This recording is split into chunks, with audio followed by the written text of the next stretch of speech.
Neemias 13. Naquele dia, o livro de Moisés foi lido para o povo, e nele achou-se escrito que os amonitas e os moabitas não deveriam jamais entrar na congregação de Deus, porque não tinham ido ao encontro dos filhos de Israel com pão e água. Em vez disso, contrataram Balaão para os amaldiçoar. Mas o nosso Deus transformou a maldição em bênção. Quando os israelitas ouviram esta lei, afastaram de Israel todos os estrangeiros. 4. Antes disto, o sacerdote Eliasibe, encarregado dos depósitos do templo do nosso Deus, parente de Tobias, havia cedido para este uma grande sala. Anteriormente, era ali que se depositavam as ofertas de cereais, o incenso, os utensílios e os dízimos dos cereais, do vinho e do azeite, que eram destinados aos levitas, cantores e porteiros, bem como as contribuições para os sacerdotes. Mas quando isso aconteceu, eu não estava em Jerusalém, porque no 32º ano de Artaxerxes, rei da Babilônia, eu tinha voltado para junto do rei. Mas depois de certo tempo, pedi licença ao rei e voltei para Jerusalém. Então soube do mal que Eliasibe havia feito para beneficiar Tobias, cedendo-lhe uma sala nos pátios da casa de Deus. Isso me deixou tão irritado que atirei todos os móveis de Tobias para fora da sala. Então ordenei que purificassem as salas e os coloquei ali outra vez os utensílios da casa de Deus com as ofertas de cereais e incenso. 10. Também soube que os levitas... É isso mesmo. Também soube que as porções dos levitas não estavam sendo dadas a eles, de maneira que os levitas e os cantores que faziam o serviço tinham fugido cada um para o seu campo. Então repreendi os magistrados e perguntei: por que a casa de Deus ficou abandonada? Reuni os levitas e os cantores e os restituí aos seus postos. Então todo Judá trouxe os dízimos dos cereais, do vinho e do azeite aos depósitos. Por tesoureiro dos depósitos pus Selemias, o sacerdote Zadok, o escrivão, e um levita chamado Pedaías. Como assistente deles pus Anã, filho de Zacur, filho de Matanias. Estes homens foram achados fiéis e foram encarregados de distribuir as porções entre os seus irmãos. Lembra-te de mim, ó meu Deus, e não apague o bem que eu fiz ao templo de meu Deus e ao seu serviço. Amém? Deixa eu mudar aqui. Gente, nós vamos fazer essa separação de capítulo, porque tem muito ponto bom nesse capítulo. Muitas coisas para se falarem, e é muito interessante que é uma página para outra, né, que a gente viu como foi lindo o que o Wellington ministrou para a gente no capítulo 12, né, do louvor e adoração. Depois que a lei foi lida, houve reavivamento, quebrantamento, confissões de pecados, né, adoração, louvor. Mas aí começa o 13, ele dizendo: naquele dia a lei de Moisés estava sendo lida. E eu, lendo o capítulo 13 inteiro, não tem como a gente não lembrar o quanto o ser humano ele é inconstante, o quanto o ser humano ele se esquece do que ele mesmo diz. É muito engraçado isso, né? Porque a gente acabou de ler esse capítulo 13, até do versículo 1 ao 14, coisas que não eram mais para se ter e começou a acontecer novamente, tá? Então eu quero conversar com vocês um pouco sobre os capítulos, os versículos, e eu quero começar do 1 ao 3 com vocês, tá? Nós vamos fazer a exposição do 1 ao 3.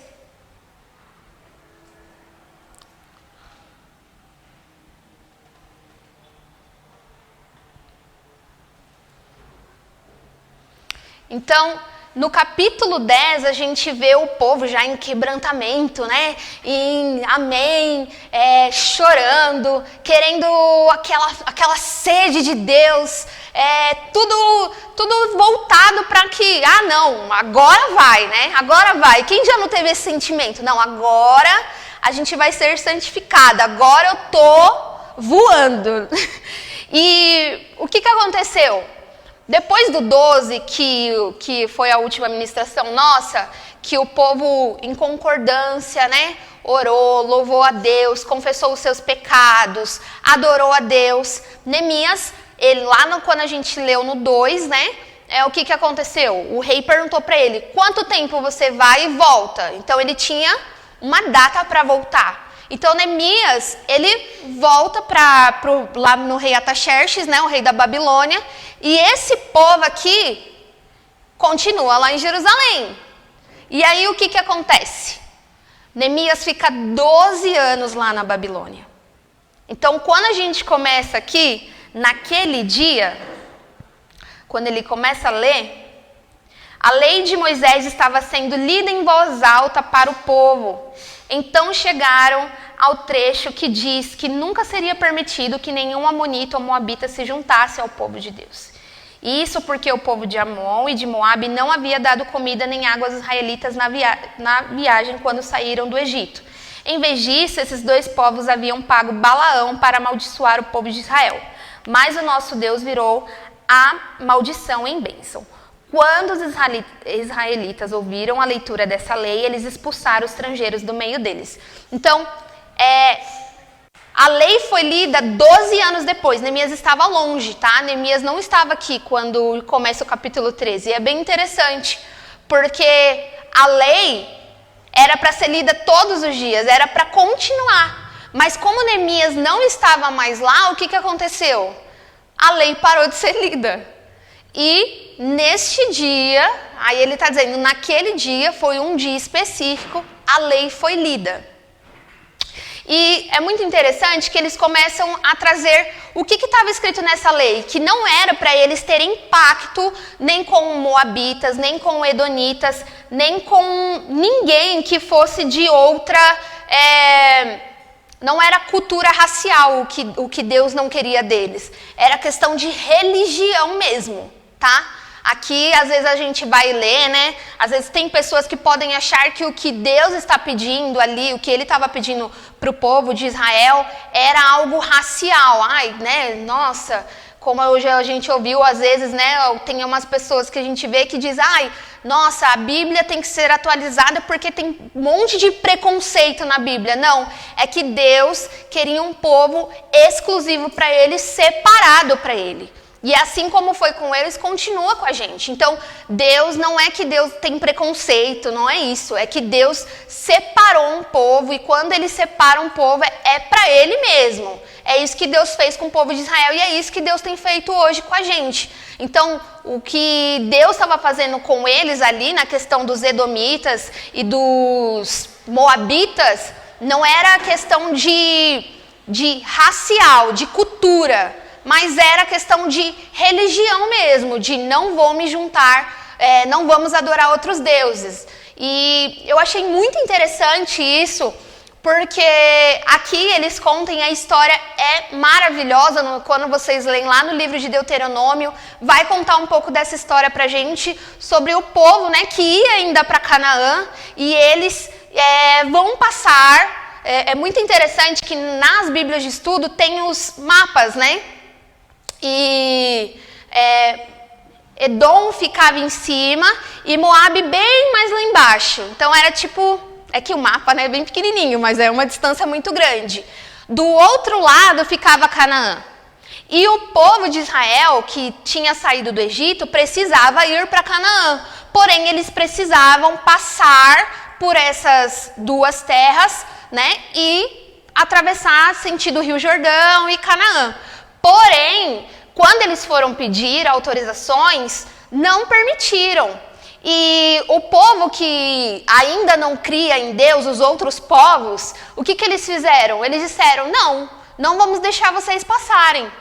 E enquanto o povo estava acampado no meio, né, entre Moabe e Edom, esses dois povos vieram para lutar contra Israel. E Israel, eles vieram de uma forma sorrateiramente, né? Mas assim, Deus que era com o povo de Israel, claro que eles não conseguiram ganhar. Então Deus pelejou pelo povo. E nesse dia dessa batalha morreu o rei Og, o primeiro, e depois morreu o outro rei da Síria. E o que aconteceu? Esse povo ficou apavorado, porque ainda tinha o outro rei, que é esse rei que contratou Balaão para amaldiçoar o povo. Então, quando ele soube, porque eles tinha essas duas terras, mas tinha cada um rei cuidando do seu povo. E eles se juntaram para lutar contra Israel. Porém, Deus estava com Israel, então o maior que todos os reis que tinha era o Deus de Israel. Então, quando os reis começaram a morrer, porque eles não queriam que o povo de Israel passasse e fosse vencedor para chegar a Canaã, esse rei que contrata Balaque, né? Quando Balaque contrata Balaão para profetizar contra o povo de Israel, é muito interessante, porque ele fala assim, já que a gente não conseguiu com espadas, vamos lançar palavras de maldições. E quem é alguém que pode fazer isso? Nessa época, Balaão era um profeta conhecido internacionalmente, vamos colocar assim, né? Ele era alguém muito famoso, era um profeta muito famoso. E é muito interessante essa história, porque esse homem, que todo mundo acreditava ser usado por Deus, que sim, ele era sim alguém usado por Deus, porque se Deus usa uma jumenta, ele usa quem ele quer, né? Mas Deus conhecia o coração desse homem, e o coração desse homem era voltado para o dinheiro. Então, como Balaque fez para conseguir com que Balaão fosse contra o povo de Israel?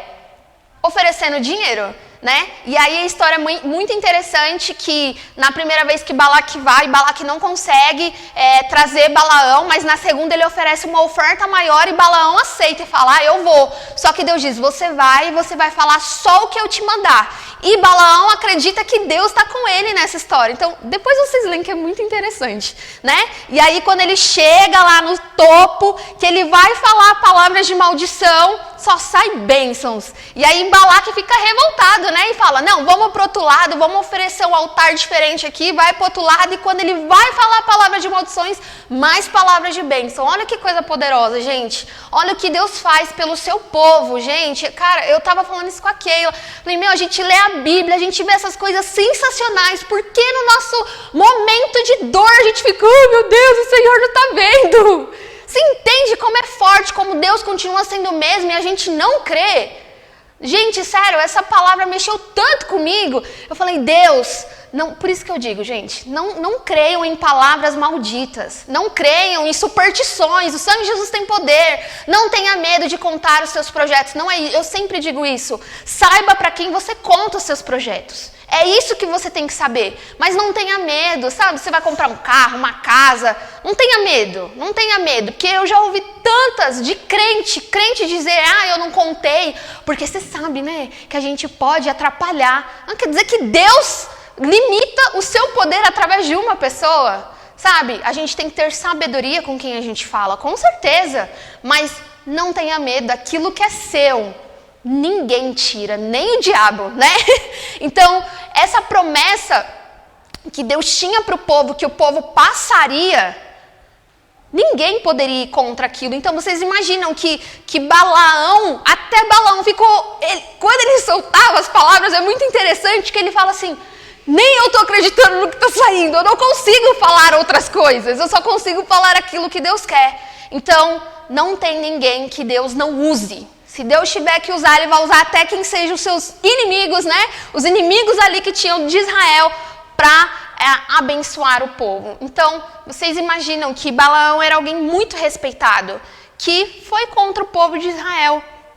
Então, Moisés, né, que quando vai fazer a lei, diz, olha, a gente não vai ter parte contra essas pessoas, porque eles não deram pra gente os amonitas e os moabitas, a gente não vai ter parte com eles, porque quando a gente pediu passagem e pão e água para nos alimentar, para fazer a passagem, eles não nos cederam e pelo contrário, nos atacaram. Então, ali era o quê? Não era questão de racial, cultura racial, não era por causa de cor, né, por causa da sua linguagem, sim, porque a religião deles era totalmente diferente do que Deus queria. Deus não queria que adorassem outros deuses, Deus queria que somente Ele fosse adorado, tá bom? Então, 12 anos se passaram depois dessa leitura, que do 12 para o 13, e aí nesse dia que eles estão lendo essa lei, o povo que vê aquilo, Deus diz assim para eles, vocês não vão ter parte nem com os amonitas e nem com os moabitas. E o que eles fazem? Eles retiram todo mundo que estava no meio deles. Mas isso não foi o que Deus disse. Deus disse para eles, vocês não vão ter parte nem com os amonitas e nem com os moabitas. Então, olha para você ver como a mensagem de Deus precisa ser direcionada por alguém que seja sábio. Porque o povo também já foi ao extremo. Eles retiraram todos os estrangeiros. E não foi isso que Deus estava mandando na lei. Eu achei muito interessante porque aqui entra muito o legalismo, né? Porque quando a gente não é o extremo, ou a gente é muito para lá, ou a gente é muito para cá. Não tem um equilíbrio. E nesse período não tinha alguém como Neemias para dizer assim, olha, o que essa passagem está dizendo é isso. Era isso que estava precisando ter. E não estava tendo. Então, olha para vocês verem como é importante nós termos a exposição da Bíblia da forma correta. É isso que aqui não teve. Deus foi muito claro em dizer o que queria, porém o povo, cada um ouviu de uma forma e falou, vamos expulsar então todos os estrangeiros. E não foi isso que Deus tinha dito. A partir do 4, Neemias começa a contar pra gente um pouco de algo que você fica chocado, né? Antes desses acontecimentos, o sacerdote Eliasibe, que era o encarregado dos depósitos do templo, havia se ligado com Tobias por laços de parentesco. Então, esse Tobias é o mesmo que lá, a partir do capítulo 2, Sambalá, Tobias, Gesem, tudo contra quem? O povo de Israel. E olha o que o sacerdote está fazendo, unindo-se ao inimigo. É forte isso aqui, meu Deus. E aí, 5. Ele havia deixado Tobias usar uma sala grande, onde antes eram guardadas as ofertas de cereais e de incenso, os objetos usados no templo, as ofertas para os sacerdotes e a 10ª parte dos cereais, do vinho e do azeite dados para os levitas, para os músicos e para os guardas do templo. Porém, quando isso aconteceu, aí ele está dizendo, né, eu não estava lá, porque no ano 32 do reinado de Artaxerxes da Babilônia, eu havia voltado para lá a fim de dar ao rei um relatório. Mas depois de algum tempo, ele deixou que eu voltasse. Então voltei para Jerusalém e fiquei sabendo do mal que Eliasibe havia feito, deixando que Tobias usasse uma sala do templo. Eu fiquei tão furioso que joguei todos os móveis de Tobias para fora da sala. Depois, dei ordem para que a sala fosse purificada e que os objetos do templo, as ofertas de cereais e os incensos fossem colocados ali de novo. Então, o que é ruim sempre dá para piorar, né? Então, assim, o povo já estava sem ler a lei. Neemias, depois que saiu e ficou 12 anos fora, o povo foi conduzido, Neemias deixou tudo organizado, né? Neemias, Esdras, deixaram tudo organizado, como que eram as leis, como que tinha que fazer as ofertas, as festas, os dízimos, todo mundo concordou, todo mundo disse amém. Aí Neemias vai novamente para a Babilônia, para a Pérsia. E quando ele volta, ele começa a saber tudo o que tinha acontecido na sua ausência. Então, Eliasibe, que era um sacerdote, se aproveitou desse período e ele tinha um grau de parentesco com Tobias, né? E ele vai e dá uma sala do templo para Tobias. Então assim, meu Deus, já é ruim. Aí a pessoa vai e dá uma sala para alguém de parentesco. Eu achei muito interessante isso, porque aqui, né, onde a gente vê isso hoje acontecendo, que não pode, né, é na política, né, que se chama nepotismo. E eu fui ver o que significava, da onde vem nepotismo, e é muito interessante porque o nepotismo começou a acontecer na época dos papas. Os papas colocavam seus filhos, seus parentes, para conduzir a Igreja Católica. Então, o nepotismo começou desde essa época, para eles, porque o nepotismo começou aqui pra gente. Vocês entendem a gravidade do que está acontecendo? Porque pensem nisso, gente. Quando Deus chamou Moisés e chamou Arão, ele chamou, ele escolheu. Não foi Moisés que disse assim, quero levar o meu irmão. Porque quem escolhe é Deus. Não é a gente que diz assim, não, vou colocar essa pessoa porque ele é o meu parente. Porque Deus, como ele chamou Davi, ele não vê como nós vemos. Ele vê o coração, ele vê a intenção, ele vê quem ele quer usar. Então, o que acontece no nepotismo hoje, assim, que não pode acontecer, né? Na lei tem a Constituição dizendo que não pode existir, por quê?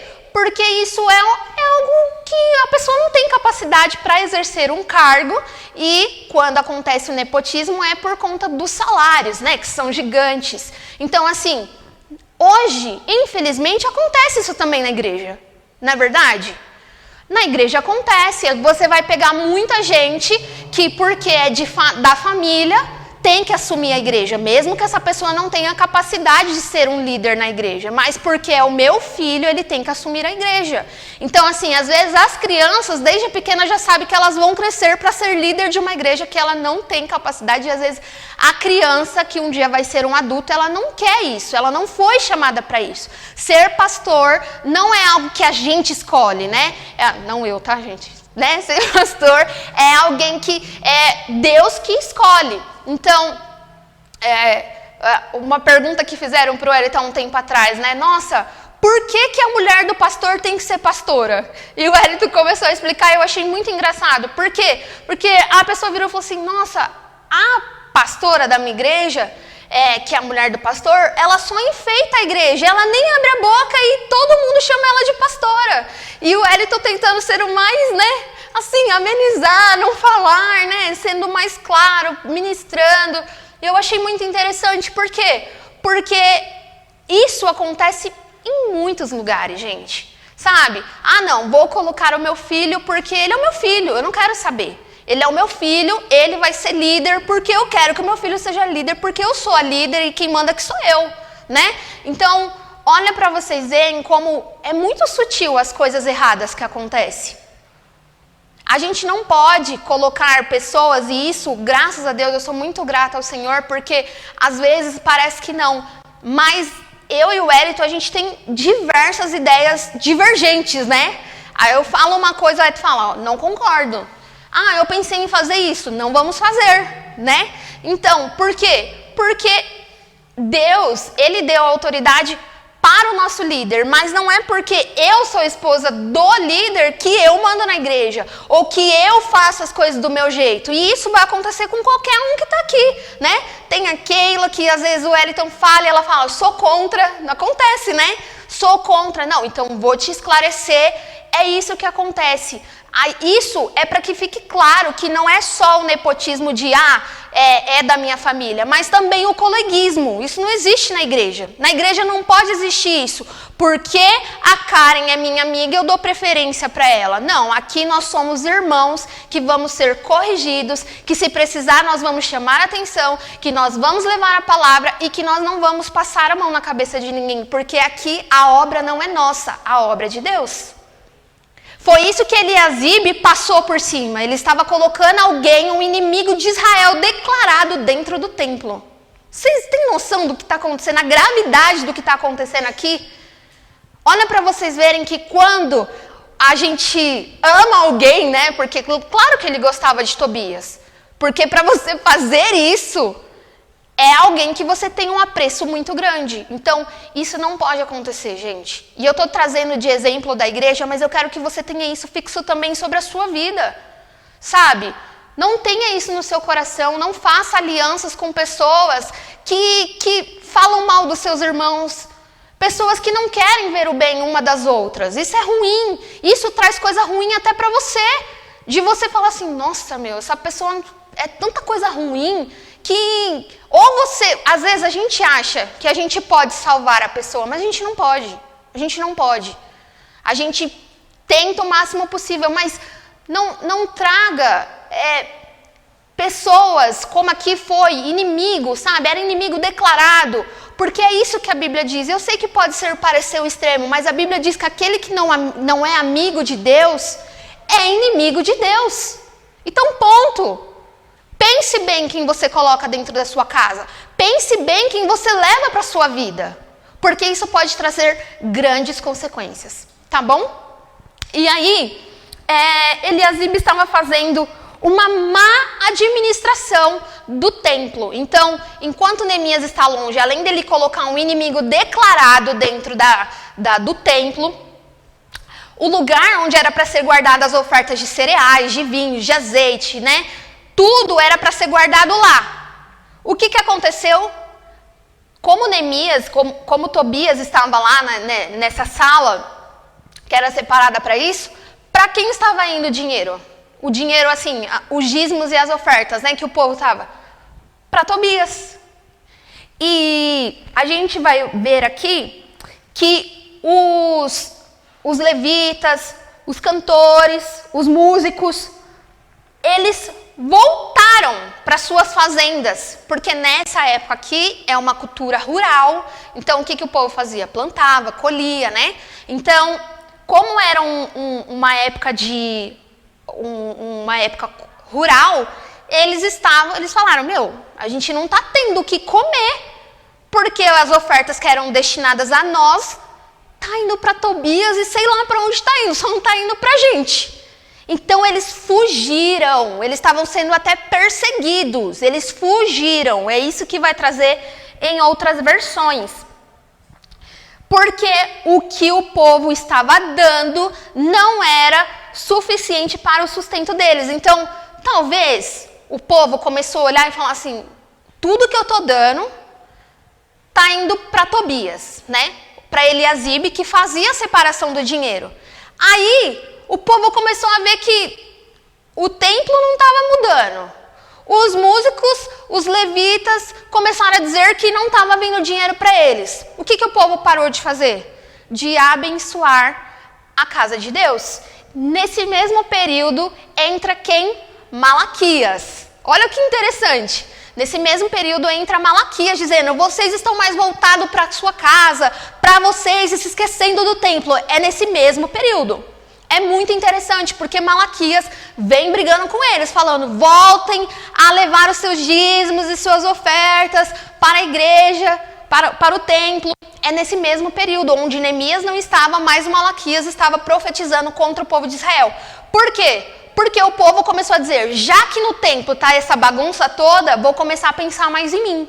Então o povo se esqueceu da casa de Deus e se esqueceu do mais importante, porque ali não era só o templo, mas existiam pessoas que dependiam disso. A gente sabe que quando foi a separação das tribos, a tribo de Levi não teve terras e eles não tinham o seu próprio mantimento, vamos dizer assim, porque Deus disse que Ele manteria eles. Olha para vocês verem, Deus disse que Ele manteria o povo. E é claro que Deus manteria eles mesmo se todo mundo não ajudasse eles. Mas eles saíram do que Deus fez para eles, que era assim, vocês vão viver só para mim. Vocês vão viver só para o meu templo. O que aconteceu? Eles tiveram que ir trabalhar. Não no que Deus colocou eles. Por quê? Porque o povo parou de ajudar. Então, eu quero nesse ponto aqui frisar algo muito importante. É o que a gente sempre diz. A igreja não é formada por uma pessoa. A igreja é formada por nós. A igreja é nós. Nós somos igreja. E manter uma igreja... Por que o povo para de ajudar uma igreja? Eu penso muito sobre isso e eu li muito sobre isso também. O povo para de ajudar uma igreja quando o povo para de acreditar nesta igreja. Não é verdade? Porque se você crê na sua igreja e você crê no que a sua igreja leva, você o quê? Você aposta naquilo. Você diz, Deus, eu vou dar o meu melhor porque eu acredito na minha igreja, eu acredito nas pessoas que estão ali. E algo que, de verdade, gente, a gente sabe que além do nepotismo, eu vou usar essa palavra, estar muito forte hoje nas igrejas, e é muito triste dizer isso, a igreja tem sido um comércio também. A gente sabe disso, não é verdade? A gente sabe que muita gente vira pastor para ganhar dinheiro. Não é verdade? Quem não quer acordar, sei lá, tarde, ser sustentado, né? Com o dinheiro dos irmãos que ralam, que trabalham. Hoje, graças a Deus, aqui na nossa igreja, todo mundo trabalha. E glória a Deus por isso, e graças a Deus, sabe? Porque a gente fala, graças a Deus, a gente penou muito. Mas hoje a gente consegue manter a nossa igreja, ajudar pessoas, não porque nós somos bons, mas porque Deus tem te dado capacidade, Deus tem te dado força para você contribuir nessa igreja. E que você olhe para a nossa igreja crendo que Deus está aqui nos usando, que vocês são pés e mãos de Jesus, que quando você traz a sua oferta aqui, você não está trazendo para nós, você está trazendo para a glória de Jesus, que tudo aquilo que nós fazemos aqui é para a glória de Jesus. O povo parou de acreditar nos sacerdotes, parou de acreditar nos levitas, parou de acreditar em tudo e começou a viver para si. E aí vem Malaquias, brigando com eles, trazendo um monte de palavra. Se vocês não contribuírem, vai faltar na casa de vocês, vai faltar no celeiro de vocês. Eu sou totalmente contra isso, porque eu creio que aquele que tem um coração generoso, ele não dá por medo. Ele dá porque ele ama tanto Jesus que ele quer que mais pessoas conheçam Jesus. Então tenha um coração generoso, acredite na igreja do Senhor, sabe? Hoje, gente, eu penso muito sobre isso, quando eu vejo igrejas que se você ouvir rádio, eu não sei se aqui alguém ainda ouve rádio, né? Mas a gente ouve rádio. Você vê tantas coisas, tantas bobeiras que pastores falam no rádio que dá vontade de quebrar o rádio. As pessoas falam, faz uma oferta de R$1.000. Deus está falando, 100 envelopes de R$1.000. 100 envelopes de R$1.000 é muito dinheiro, né? Não, 100 envelopes de R$1.000. Deus está falando que se você fizer, vai acontecer um milagre impossível. Gente, e as pessoas fazem. Sabe por quê? Porque elas acham que Deus é isso, ó, instantaneidade. E não que Deus não seja, porque se Deus quiser, Ele faz.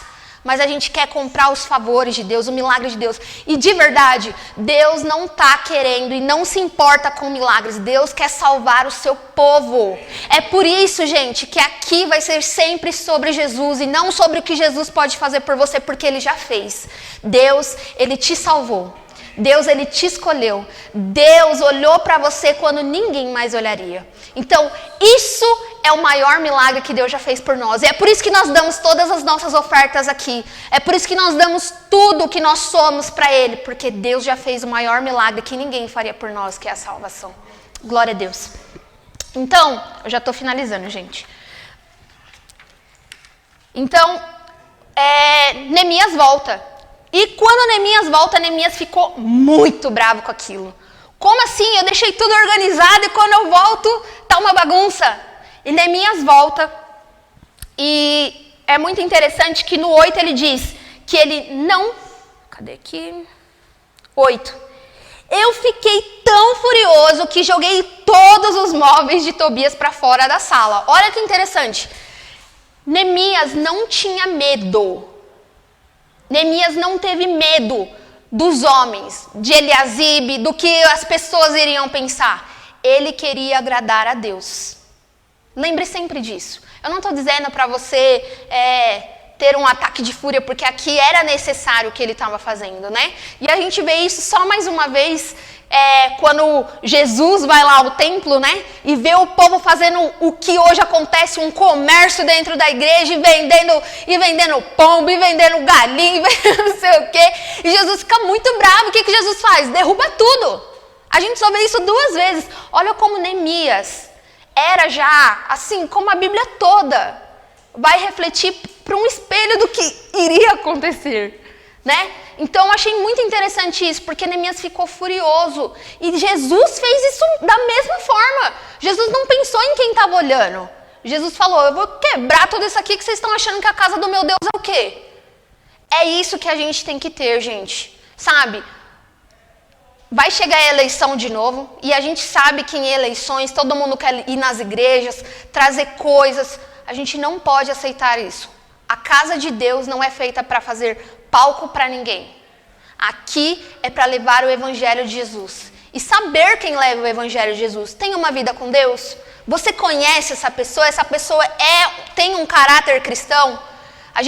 Hoje a gente acha que talento, né? O que a gente vê hoje? Muita gente que tem talento subindo e entrando no templo para levar uma palavra que é muito séria, que é uma responsabilidade enorme. E hoje isso virou um comércio, né? Então, lembre sempre disso, que não aceite essa questão, sabe, que a gente tem que ter firme no nosso coração. Por dinheiro nenhum, por favor nenhum. Se Deus abriu essa igreja, Ele vai dar capacidade para a gente pagar as nossas contas, para a gente conseguir um emprego, para a gente tirar xerox, né? Que a gente já se vendeu até por xerox. A gente não pode aceitar essas coisas. Deus vai nos ajudar, tá? A gente demorou aí 2 anos, ou quase um ano para sair o CNPJ, mas saiu. Sabe, porque a nossa igreja não vai ser usada para isso. A igreja de Jesus não é para falar de nós. A igreja de Jesus não é para falar de dinheiro. A igreja de Jesus é para falar de Jesus, daquilo que Jesus fez, tá bom? E aí Neemias quebra tudo, expulsa Tobias, joga as coisas dele fora. E aí ele vai e purifica o templo, porque era algo sagrado, aquilo era sagrado, era onde as ofertas deveriam estar, né? E aí ele manda também trazer novamente os levitas. Gente, levitas, né? Poxa, a gente ouve tanto essa palavra, levitas, né? Os levitas era alguém separado para Deus, né? Que fazia de tudo, limpava, né? Fazia as ofertas. Deixa eu ver mais o que os levitas faziam. Tocavam também, porque tinham os músicos, mas levita não é cantar. Por favor, gente, não fale essa palavra, né? Levita já é da tribo de Levi, já começa aí. Aqui ninguém é da tribo de Levi. Então a gente ouve muito isso. Ah, você é levita. Não, eu não levito, né? Eu não levito, eu sou de Diadema mesmo, sou desta terra de Diadema. Porque senão... Quem quiser ser levita é só viver, você vai se demitir, você vai ficar só aqui na igreja 24 horas, porque era isso que eles faziam. Eles moravam no templo e vai viver das ofertas. E você ore para que Deus mande as ofertas, viu? Então, era algo específico para esse povo que Deus tinha feito. Era um chamado específico mesmo, tá? Para finalizar, agora é de verdade. E aí, do 10 ao 14, ele chama os músicos de novo, repreende as autoridades, porque se Eliasibe estava fazendo isso, tinha muitas pessoas em concordância com ele, porque não era possível um homem fazer todas essas decisões. Então ele tinha mais pessoas concordando com ele enquanto Neemias estava fora. Então Neemias xingou todo mundo, botou todo mundo no seu lugar. É isso. Neemias não tinha medo, gente. É isso que a gente tem que ter. Não tenha medo de falar a verdade. Verdade com amor, né? Neemias, a gente leu aqui do 1 até o 13, quanto Neemias teve sabedoria para falar na hora certa. Quando falavam fofocas, Neemias nunca rebateu. Neemias nunca falou para outras pessoas. Tenha sabedoria quando você for falar. E aí Neemias organiza novamente tudo e o povo novamente volta a ofertar no templo. Por quê? Porque tinha um líder. Olha a importância, gente, de se ter um líder. Não existe ovelha sem pastor. Não existe ovelha dentro de casa. Ovelha tem que estar no rebanho. Ovelha tem que estar em comunidade. Ovelha tem que ser disciplinada. Não tem a vara lá que o pastor vai dando nelas quando elas estão saindo? Da mesma forma é com a gente. Não tem como, né? Um pastor, a gente olha, nossa, ele é muito legal. Uma hora ele não vai ser legal. E isso a gente fala porque aqui, né, que tem bastante gente há mais tempo, vai ter o seu momento que o Wellington vai falar algo para você que você não vai gostar. Mas ele está aqui para agradar a Deus e não a gente, né? A gente sempre, a gente tem que entender que a importância aqui, do 1 ao 14, o que eu quero trazer para vocês, a importância da palavra ser lida. Eles ficaram 12 anos sem ler a palavra. Olha como isso é um mal que acontece. Você fica sem ler a palavra, você começa a ser direcionado pelo seu coração. Porque o sacerdote foi direcionado pelo coração dele, é meu parente, eu quero vê-lo bem. Só que ele passou por cima da palavra de Deus. Então olha como é importante nós lermos a palavra de Deus, porque o cristão ele não vive de acordo com o seu coração, ele vive de acordo com a palavra de Deus. Se a palavra de Deus está dizendo não faça, eu não vou fazer. Mesmo que os meus aliados que estão aqui, como foram as autoridades, disseram amém para o que ele estava fazendo. As autoridades concordaram com os erros de Eliasibe.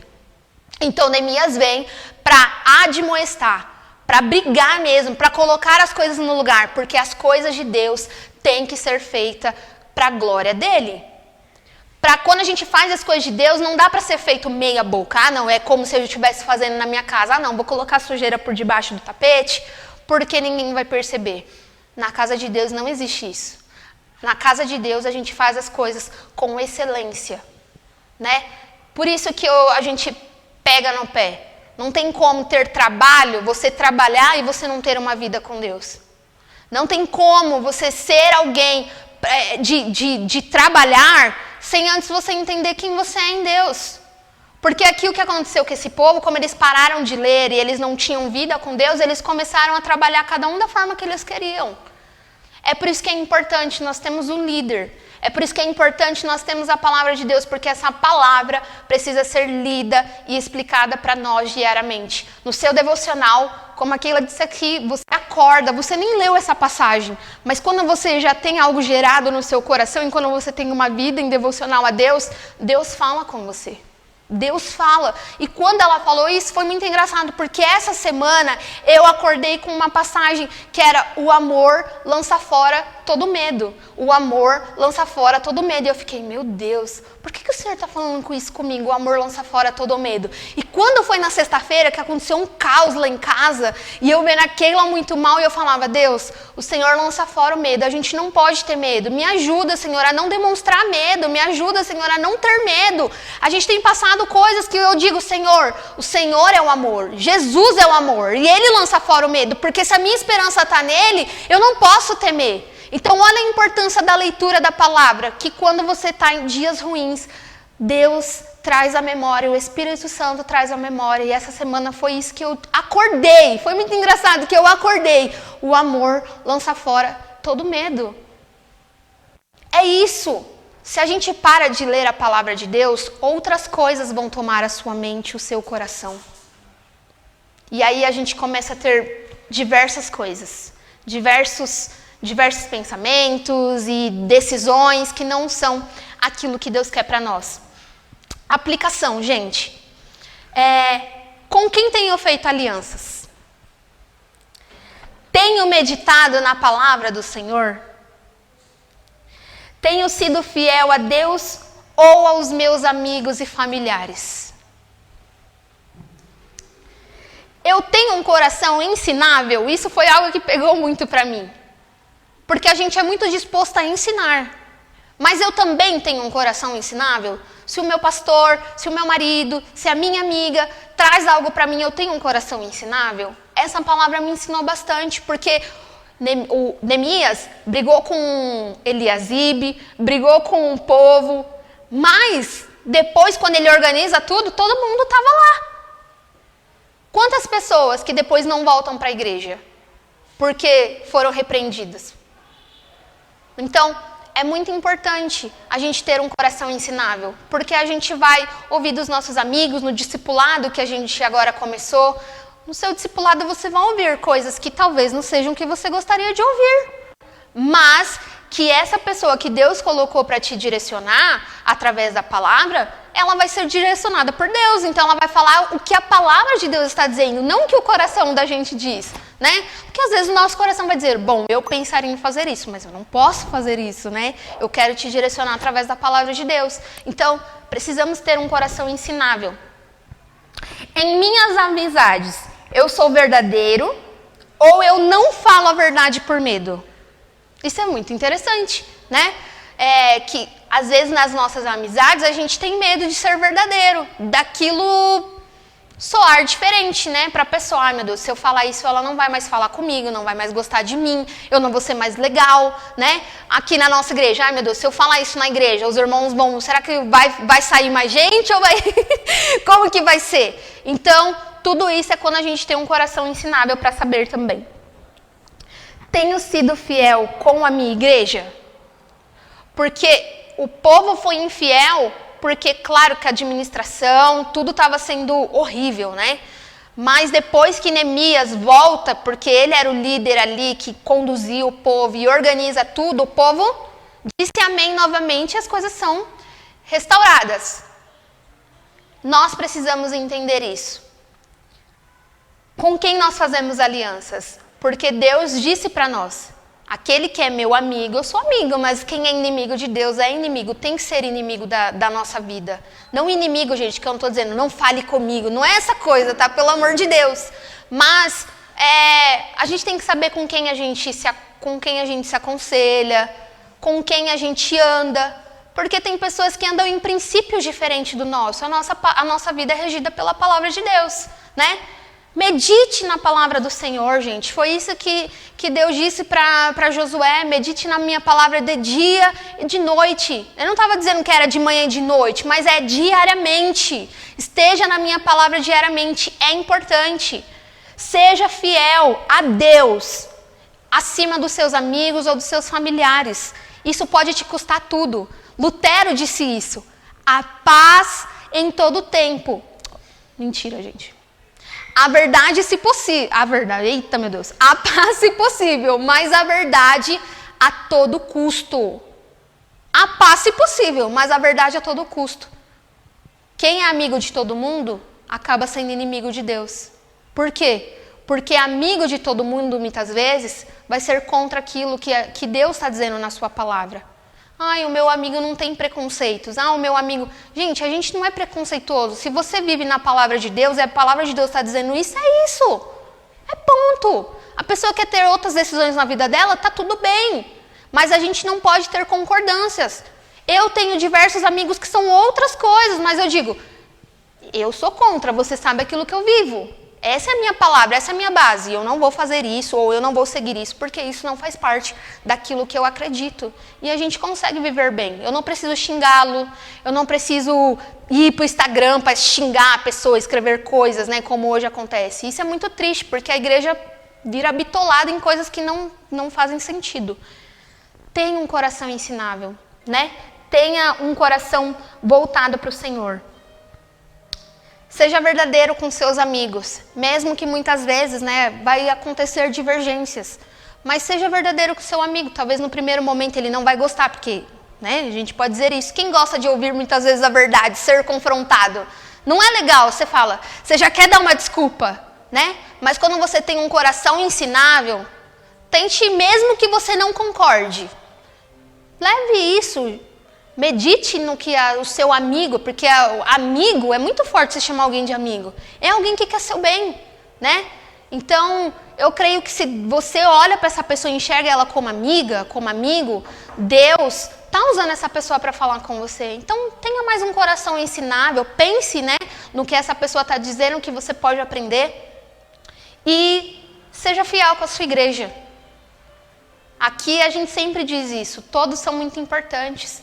Então, participe. Eu sei que todo mundo aqui tem a sua vida, suas tarefas diárias, mas seja fiel, participe com a sua igreja, esteja aqui, é muito importante para nós. E quem não vem, mande mensagens, sempre faça essa pessoa se sentir importante, sabe? Porque para Deus ela é importante. Talvez para você ainda não, mas para Deus ela é importante.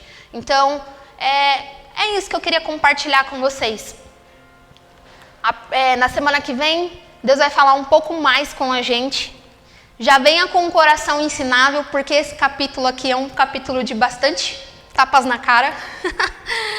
mas que Deus fala muito com a gente. Através da admoestação, é muito importante, porque às vezes a gente acha que a gente está zero bala, que a gente está numa conexão assim, tô no nível espiritual hard.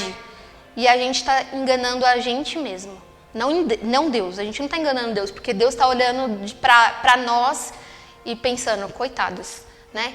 Então, tenha um coração ensinável, venha com um coração disposto a aprender, que Deus vai falar muito mais com você, tá bom? Feche os seus olhos. Pai querido, todo-poderoso Deus, eu quero te agradecer por essa palavra, Jesus, que o Senhor falou tanto no meu coração, e peço que o Senhor continue falando com os meus irmãos, Senhor Pai. Que nós possamos, Jesus, ser amigos do Senhor e ter amigos direcionados pelo Senhor, Pai. Que nós possamos ter um coração ensinável, que nós possamos ser obedientes à sua palavra, que possamos meditar na sua palavra como a nossa base, Senhor Deus, como a nossa rocha. Senhor, eu peço para o Senhor, Pai, nos corrija todos os dias, nos transforme todos os dias. Não deixe, Pai, nós termos preferência. Não deixe, Senhor, esta igreja, Pai, ter preferência em ninguém. Nós somos irmãos em Cristo Jesus e aqui é o Senhor quem escolhe, quem fala, quem faz. O Senhor é quem dá a capacidade, Senhor Pai. Nós queremos ter um coração ensinável e disciplinado, Senhor Pai, na Tua palavra, na Tua mensagem, Jesus. Por isso eu peço a Ti, Pai, que nós, como igreja, como família Marquitube, essa palavra é para minha igreja, Pai, essa palavra é para mim, Senhor Deus, que nós possamos ser fiel à nossa igreja, que nós possamos ser participantes da nossa igreja, Pai, naquilo que nós conseguimos, Senhor Pai. Não deixa nós fazermos a obra do Senhor relaxadamente, no dia que nós estivermos com ânimo, no dia que nós estivermos bem, mas que nós possamos fazer levar a Tua palavra em tempo e em fora de tempo, Jesus. Por favor, fica conosco, Senhor, e que a Tua palavra, Senhor, continue gerando em nosso coração maturidade e crescimento. É o que eu te peço em nome de Jesus. Amém. Amém? Deus abençoe.